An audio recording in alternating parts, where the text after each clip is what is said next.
but they're still using the race card. And Sherilyn, I feel she called Pete Hegseth a white supremacist due to his opposition to the advancement of black officers in the military. Now, I researched that. I'm like, man, you will never find an enlisted person, at least, who's going to sit there and say, yeah, they're racist, because there's always somebody of color above us somewhere in that chain of command. That's just, now there is racism, but it's hierarchy. It's class racism.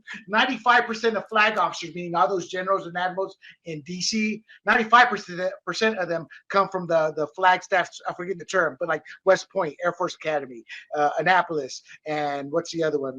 I think those are the three. That's where 95% come from. So there is discrimination from that perspective, but not color. And so here's what she said about Pete Hegseth. And part of the problem with Pete Hegseth is he's got this Christian emblem that's Christian, and they say it's Nazi because it looks similar, I guess, to the not the swastika, but the Nazis took some biblical symbols and turned them into their own. So here's the one I show Elphil though. Let me get that one going. The Secretary of Defense nominee, Peter Hegseth, the Fox News commentator as well, because this is someone who weekend host. Important distinction. They had to make that distinction. He's only a weekend host. Only a weekend host. Distinction. This is someone who, is known to be a white supremacist, known to be an extremist. Did y'all know that he was a white supremacist? This was the first time I had ever heard Pete Hegseth referred to as a white supremacist. Whose platform, whose book is basically about his opposition to the advancement of black officers to the top brass. And so when I see that, that boils my blood, because one, she's just flat out lying. That I know for a fact. But second, she knows she's lying, and she's purposely pushing hate. We're going to get into it in a few minutes on MSNBC. This is why MSNBC's dying. And your thoughts when you hear just blatantly trying to destroy somebody's credibility. Reputation. Yeah. Yes. I don't even know where that came from. I mean, they just like pull these things out of a hat. And by the way, to the point about Rubin saying that these people in the Trump administration or whatever are liars. Tim Walz and Kamala weren't liars. But anyway, I know that's no. He was just a good old boy. I know. But I mean, this is the kind of thing, though, that can destroy people because for some reason, because there's fear about this, people hang on to that. Oh, he's a white supremacist. And then it grows. It's like a rapid fire. You know what I mean? It's like a wildfire that grows. I just wanted to say this is so related.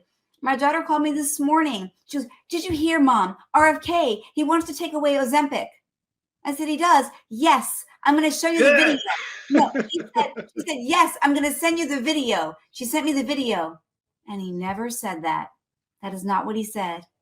He said he didn't think so many people should be taking it. He said he didn't think it'd be good for kids. Never said he was taking it away. He just doesn't really like the drug, which is fair enough. It's his opinion. But he never said, "I'm taking it away." Anyway, people, they get on these things, right? And they gain traction with them, which is scary. Right. I'll be honest. I've heard nothing good of Ozempic in terms of the downsides to it. I'm like, I'll lose weight the old-fashioned way. G, your thoughts on this rhetoric of racism? No, it's obviously like it's MSNBC, so they're just going to say and throw out whatever they can so that it sticks. And it reminds me of Dan Rather saying, "Well, the whole George Bush military thing back in 2004." Even though it was found to be fraudulent, he still says George Bush needs to answer it. He's evading answering these questions, even though the documents are false.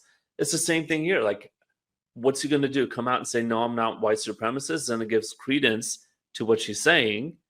But if he doesn't answer it, then maybe it does gain life. And so I think they're taking the tack of just ignore MSNBC. They're going to be sold to Elon Musk soon anyways. Hey everybody, this is Big John from Grumblings Media, and I just want to say thank you for watching our content.